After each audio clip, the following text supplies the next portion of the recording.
दोस्तों, आप सभी का एससी एकेडमी में स्वागत है। मैं आज आप लोग को रोजनामचा या नकल बही के विषय में पढ़ाऊंगी। ओके, रोजनामचा या नकल बही को अंग्रेजी में जर्नल कहते हैं। जर्नल शब्द जो होता है आपके फ्रेंच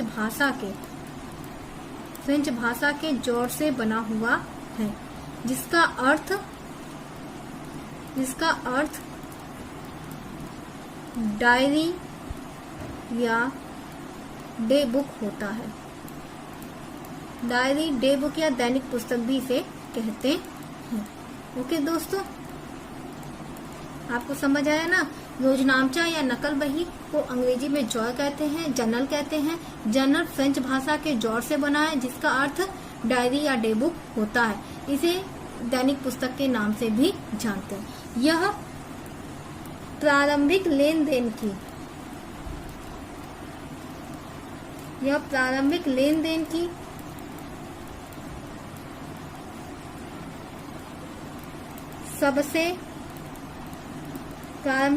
की सबसे महत्वपूर्ण पुस्तक होती है।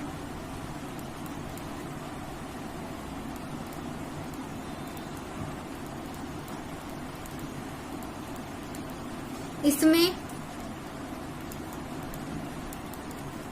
समस्त मौद्रिक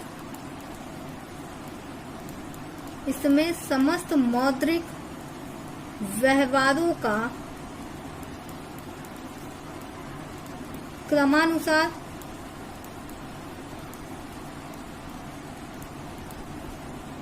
व तिथिवार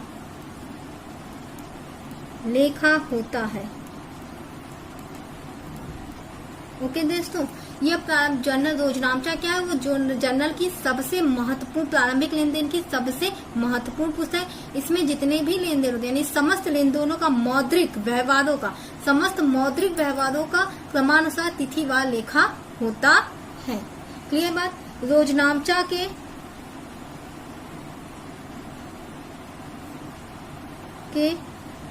दो पक्षों में लेखा होता है।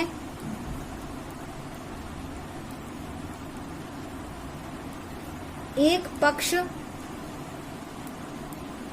ऋणी तथा दूसरा पक्ष धनी होता है। क्लियर दोस्तों, एक पक्ष ऋणी होता है और दूसरा पक्ष धनी होता है। रोजनामचा में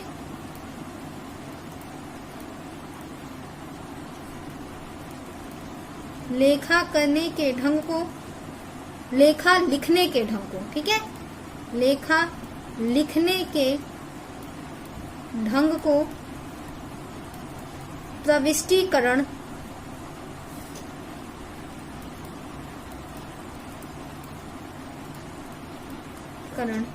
इसको अंग्रेजी में जर्नलाइजिंग कहते हैं।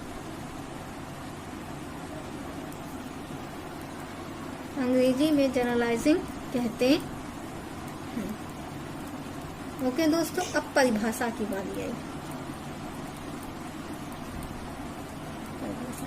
सबसे पहले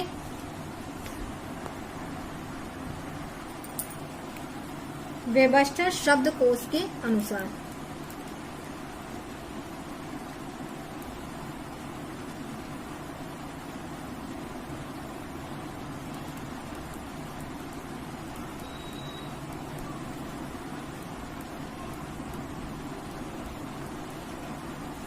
वेबस्टर शब्द ने क्या किया?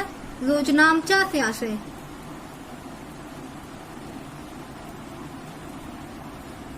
से आशय दोहरा लेखा प्रणाली के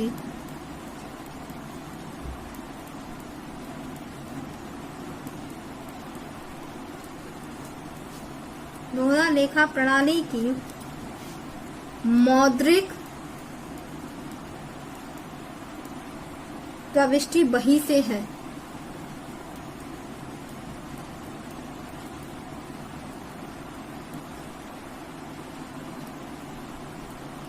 ठीक है, हमने क्या बताया था योजनामचा से आते ऊपर हमने कहा कि इसमें समस्त मौद्रिक व्यवहारों का क्रमानुसार तिथिवार लेखा होता है। वेबस्टर शब्दकोश ने भी वही बताया कि योजनामचा से आते दोहरा लेखा प्रणाली की मौद्रिक प्रविष्टि की बही, यानी कि जिसमें मौद्रिक मुद्रा का लेखा होता है, उस बही से दोहरा लेखा प्रणाली योजनामचे का आशय होता है। अब आते हैं कार्टर के अनुसार। कार्टर के अनुसार कार्टर ने क्या परिभाषा दिया है? प्रारंभिक लेखे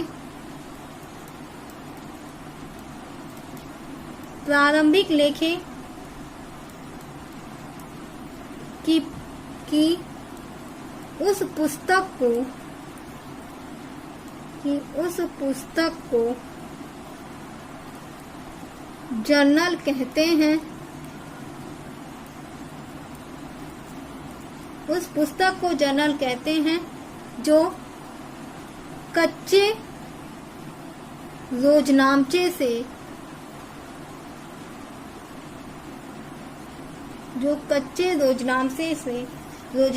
से तिथिवार लेन देनों का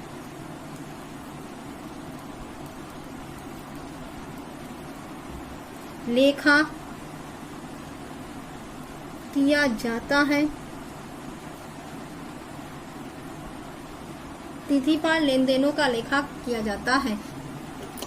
लेखा करते समय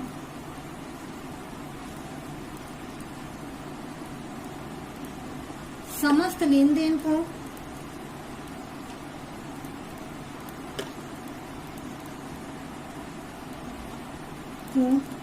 ऋणी व धनी,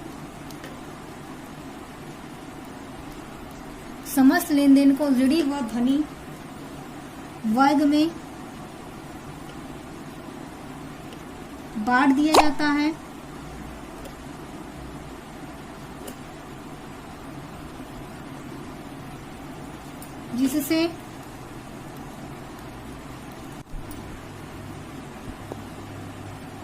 जिससे बाद में खातों में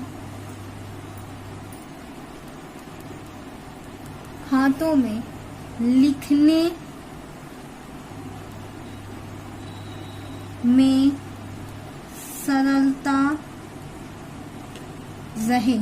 ओके, कार्टर ने क्या परिभाषा दी है? प्रारंभिक लेखे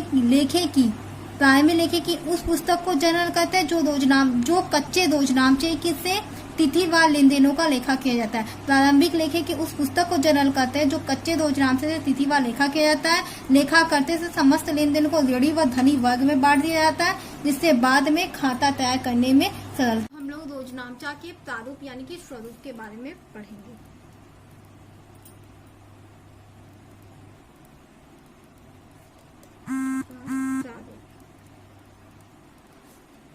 फॉर्म ऑफ जर्नल।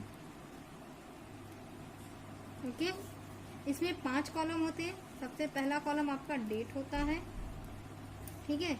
दूसरा कॉलम आपका पर्टिकुलर्स होते हैं, जिसको हम विवरण कहते हैं, जिसमें आप डेट को दिनांक कहेंगे। जिस तारीख को लेन देन होगा उसे दिनांक में लिख देंगे। विवरण में आपका जो लेन देन होता है, नगद माल खरीदा, माल बेचा, जो भी लेन देन होते हैं उनका लेखा इसमें कर देते हैं। इसके बाद तीसरा कॉलम आता है आपका एलएफ। एलएफ को बोलते हैं खाता पृष्ठ संख्या। एलएफ का फुल फॉर्म लेजर फोलियो होता है। एलएफ को फुल फॉर्म लेजर फोलियो होता है। इसे खाता पृष्ठ संख्या कहते हैं।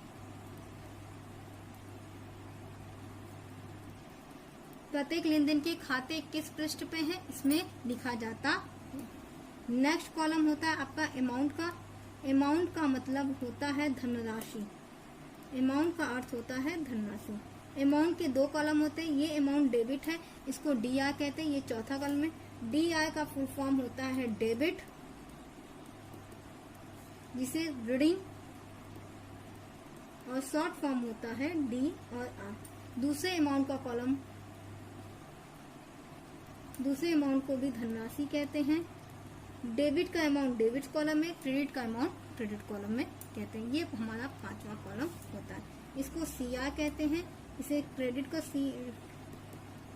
CR का फुल फॉर्म क्रेडिट होता है। इसे धनी कहते हैं। ओके दोस्तों, ये हमारा प्रारूप तैयार हो गया।